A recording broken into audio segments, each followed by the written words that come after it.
cuando tú declaras un espacio, un territorio, una zona económica especial, es que le estás diciendo a los inversionistas que si se afincan ahí van a tener, primero, en muchos casos, las zonas económicas están definidas para determinadas actividades. Guido Penano se encuentra con nosotros en la comunicación para analizar ya lo que va a significar este último día y lo que va dejando los días del desarrollo de esta cumbre APEC 2024 aquí en nuestro país. Guido, ¿qué tal? Exitosa. Buenos días. Buenos días, buen sábado, un abrazo. ¿Qué tal, Guido? Buenos días. ¿Qué sensaciones te va dejando el desarrollo de esta cumbre, Guido? Bueno, esencialmente que se está cumpliendo con lo que se tenía previsto y eso ya es exitoso. Se tenía previsto, tú acabas de hacer un importante resumen de las principales cosas, de los que nos han venido a visitar, la inauguración de Chancay, evidentemente. Ahora, a mí me gustaría destacar algo que de alguna manera ha ocurrido también y que se tenía previsto, ¿no? Que es el Tratado de Libre Comercio con Hong Kong. Ujú.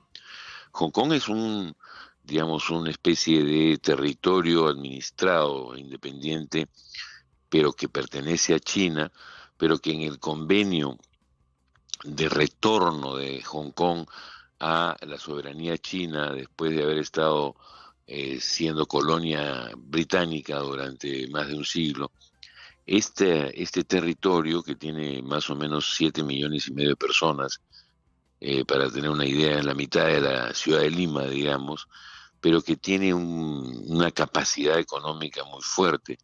En Hong Kong se reciben insumos sobre todo y productos de todo el mundo que son transformados muchas veces en Hong Kong. China, digamos, el día que decidió dar el salto industrial a- de una economía agraria a una economía industrial, Ujú. hizo 7 Hong Kongs en su territorio. O sea, creó 7 zonas similares a la de Hong Kong para incentivar la inversión extranjera y la venida de tecnología, y las grandes fábricas del mundo se instalaron en esas zonas. O sea, Hong Kong es un poco el buque Exitosa. insignia de la industrialización china, de alguna u otra manera. Me parece importante que el Perú tenga un acuerdo de este tipo con Hong Kong. Me parece que la posibilidad de exportar productos a Hong Kong es muy importante. Hong Kong es un país con muy alto nivel de consumo, su población tiene un poder adquisitivo muy grande y eso es muy bueno para las exportaciones de nuestro país. O sea que eso ha sido muy positivo. Ojalá que también terminemos de concretar el acuerdo de TLC con Indonesia, que también es muy importante. Es una economía muy fuerte, es la cuarta o quinta economía más grande en términos de población del Asia. No Claro. es poca cosa, Son más de evidentemente, y ahí 270 millones de también tendríamos, habitantes en así Indonesia. es, imagínate. Ahora, a mí me llama la atención, eh, y te lo digo así de claro, me llama la atención el poco peso que le hemos dado a Rusia, ¿no? Rusia es uno de los 21 países que forman parte de la PEC y nada, ¿no?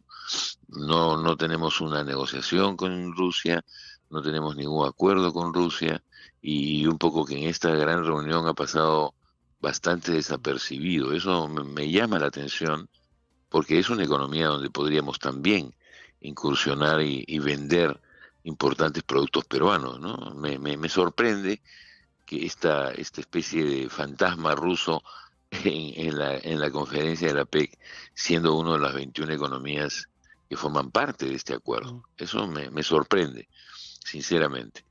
Y bueno, creo que fuera de la PEC, pero algo que también deberíamos ponerle mucho trabajo es a este intento, lo he escuchado a algunos de los Exitosa. representantes del Perú, es la India, ¿no?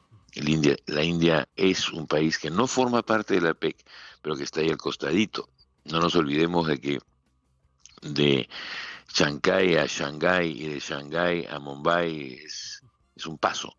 Y no perdamos de vista que la India es una economía que, si bien está paradita detrás de China, y por eso no le llamamos, no nos fijamos mucho, es una potencia Así es. económica hoy en día muy grande, ¿no? Y es más, la India va también entrando a este mundo industrializado, industrializando justamente sus recursos y va adentrándose cada Es, vez más a la economía global y es una población bastante densa que necesita de recursos y el Perú tiene cosas por venderle a la India también. por supuesto, y la India, mira, hoy en día la India se ha vuelto líder mundial en la fabricación, por ejemplo, de medicinas, particularmente las medicinas masivas, ¿no? Las medicinas de genéricos. La India es número uno en el mundo, imagínate, en software, en todo lo que es producción de software. O sea, no estamos hablando de una economía atrasada y pobre, estamos hablando de una economía muy pujante y eso hay que tomarlo en cuenta, ¿no? Guido, y saliendo del lado positivo de esa cumbre, ¿qué cosas tiene que mejorar el país para que de esta forma se pueda cimentar mucho más las bases de un desarrollo a nivel bilateral, acuerdos económicos que impacten de manera también directa o indirecta a la población local? Mira, eso es fundamental, lo que tú acabas de decir. Y yo lo veo por todos lados, ¿no? El Perú tiene un montón de tratados de libre comercio, más de 20. ¿Y cómo le hacemos saber a nuestros empresarios, a nuestros pequeños Exitosa. y medianos empresarios qué ofrece cada uno de esos tratados de libre comercio? ¿Cómo no difundimos? Nosotros creemos como país que ya firmamos el tratado, ¿ah? Qué bacán. Oye, pero ese es el inicio de una labor fundamental de un ministerio como podría ser el Ministerio de la Producción o el Ministerio de Comercio Exterior, que debería estar continuamente bombeando, ¿no? Las posibilidades, las oportunidades que nos ofrecen a los peruanos esos tratados de libre comercio que tenemos. Yo te pregunto, tenemos un tratado de libre comercio con Islandia, ya, que es una pequeña isla en el Atlántico Norte. Bueno, pues, pero ¿alguna vez has escuchado a alguna autoridad de mi país decir, por si acaso, a Islandia le podemos vender A, B, C, D, tenemos un trabajo hecho para ver si le podemos vender, no sé, te voy a decir cualquier barbaridad, ¿ya? Chocolates peruanos, pisco peruano, tejidos y confecciones de alpaca peruana. Lo digo por el frío que hay en Islandia, nada más que por eso, pero ese trabajo nos falta, ese trabajo de difusión de De oportunidades que ofrecen acompañamiento. los tratados. Exactamente. Eso es lo Era más lo que justamente importante. Guido decíamos también en la víspera, que es un tema de acompañamiento que se necesita hacer a los productores, a los empresarios, a los exportadores y también a los importadores, porque así se mueve la economía. Pero que Claro, lamentablemente hay una ausencia en el acompañamiento técnico de información. Es como que el Estado firma los TLCs, publica los acuerdos, ahí está la base de datos, entérese qué es lo que hay que vender, averigüen por su propia cuenta, pero no hay una comisión de negocios que pueda, por ejemplo, gestionar una visita de empresarios chinos a nuestro país para que ofrezcan aquí los productores lo que pueden justamente sacar el territorio nacional. O un grupo de empresarios peruanos que visiten, por ejemplo, Islandia para que de esa Exitosa. forma puedan conocer el mercado y así generar claro. más economía. Son cosas que se puede hacer. Son y que se deben hacer, que se deberían hacer. Eso es fundamental para aprovechar estos acuerdos que tenemos, porque si no, se quedan ahí ¿no? En el file de, de lo que se firmó y se acabó. No, eso no es así. Este tema que tú mencionas del acompañamiento es fundamental. A eso deberíamos apuntar, ¿no es cierto? Y a organizar. Yo veo que a veces Promperú hace cosas interesantes y organiza ferias en República Dominicana, en Colombia, en Costa Rica. Bueno, hay que hacerlo en todos lados. De eso se Exacto. trata. Entonces, un poco redundando y redondeando en la idea de lo que falta justamente hacer en el país, en torno al caso Megapuerto de Chancay, de aquí en adelante, ¿qué hay que mejorar? ¿Qué hay que potenciar para que este beneficio sea de mayor impacto para los peruanos en el tema puntual de Megapuerto de Chancay, que nos termina convirtiendo en un hub logístico continental? Bueno, toda la infraestructura de apoyo fuera del puerto, ¿no? Para llegar al puerto y para que Chancay no sea un caos. Eso es importantísimo. Mira, cada vez que hemos tenido un auge económico mal planificado, terminamos generando situaciones caóticas. El mejor ejemplo que podemos usar es cuando vino el boom de la pesca, un paraíso maravilloso turístico que era Chimbote se convirtió en un caos total. Eso hay que tratar de que no se vuelva a producir en Chancay. Necesitamos ordenar Chancay, necesitamos planificar urbanísticamente Chancay, necesitamos darle a Chancay todas las facilidades desde recursos básicos. Va a llegar población ahí Exitosa. masivamente. ¿Cómo la vamos a ordenar? ¿Cómo la vamos a organizar? ¿Cómo se va a instalar? ¿Cómo se va a sentar? Todo eso es fundamental. Y cómo llega a través de las distintas vías de comunicación los productos a Chancay y de Chancay al resto del Perú. Eso es fundamental, mi querido y estimado. Claro, pero Guido, es un tema de planificación que debe haberse hecho con anticipación. Eso ya debería Sí, conocerse, claro, un plan de desarrollo urbano para Chancay enfocado justamente y ya en el funcionamiento y la operatividad del megapuerto de Chancay. Sin embargo, sin ello duda. no ha ocurrido. Bueno, ok, dejemos que eso pase en el proceso, pero también hay otras deficiencias que se necesita subsanar. Por ejemplo, la categorización de las zonas económicas especiales. El ministro Sin Pérez duda. Reyes, ayer conversando con Nicolás Lucar, habló diciendo que eso está solamente un paso.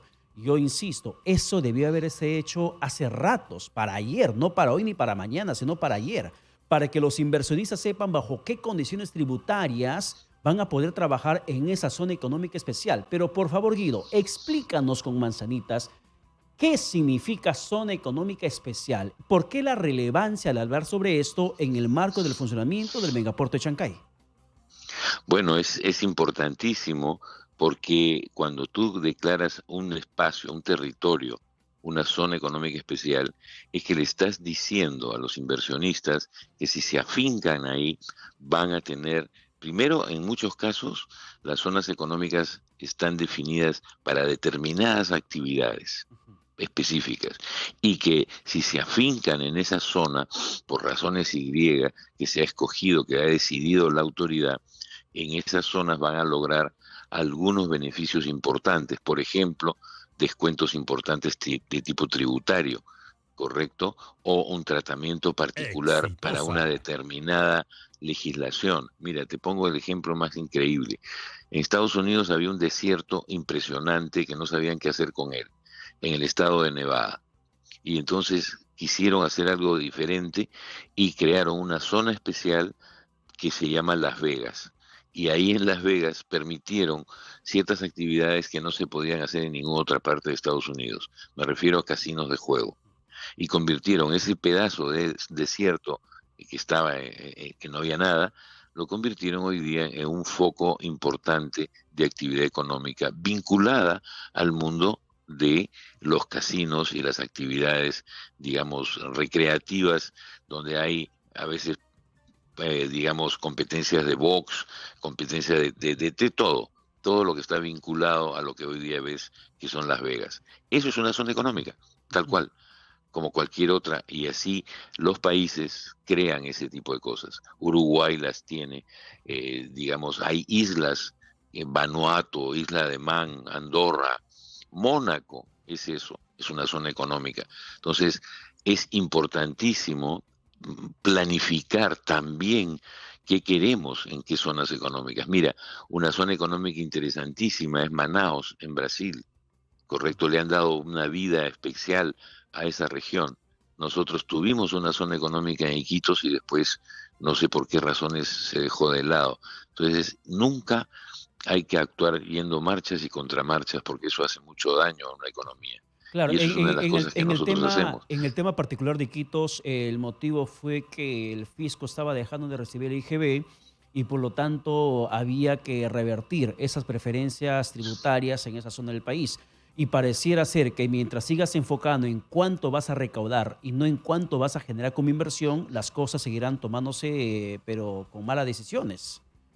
Sin duda, porque además aparece en la gente que no entiende que si antes no había nada, no había recaudación, ¿te das cuenta? Y entonces tú lo que tienes que hacer es crear zonas con un objetivo de 50 años de horizonte, no cambiar las reglas a los 3 años porque se crea una actividad y comienza la gente a decir, ah, pero ahí no se está tributando. Es que no se tributaba, no había tributo. Entonces, lo que estamos generando es otra prioridad. No se hacen las zonas económicas para generar tributación. Se hacen, por ejemplo, para generar empleo. Ujú. Es algo muy diferente. Y podría Y ser, eso es por lo que hay que tener ejemplo, presente. Guido, para cerrar, y una respuesta chiquitita, por favor, porque creo que esto es importante comenzar a levantar el debate. Ahora, ¿cómo aprovechamos el puerto de Chancay en esta primera fase? ¿Cómo le sacamos provecho? No solamente para hacer zonas de tránsito de mercancía desde Asia hacia acá o desde Brasil hacia el Asia, sino cómo sacarle provecho. Un ejemplo claro podría ser quizás adecuando mucho más esta ley de promoción agraria que ha permitido justamente la explotación, el despegue de la agroexplotación del país. Claro que sí, por supuesto. Hay que recuperar lo que cambiaron absurdamente en el periodo del gobierno transitorio de Sagasti, que cambiaron las reglas de juego. Eso nunca se debió haber hecho. Pero ahí tienes otra chiquitita que me dices, ¿qué hacemos con el parque industrial de Ancón? Ujú. Que estamos yendo marchas y contramarchas. Ancón está a un paso de Chancay. Ahí, por ejemplo, deberíamos trabajar de una vez ese tema también. Ahí en Ancón hay un territorio importantísimo que podría ser útil para complementar Chancay. Así de simple. Ujú. Bien. Perfecto, Guido. Muchas gracias por la comunicación, Guido. ¿Eh? Buen día, Buen cuídense. día, buen sábado, Guido.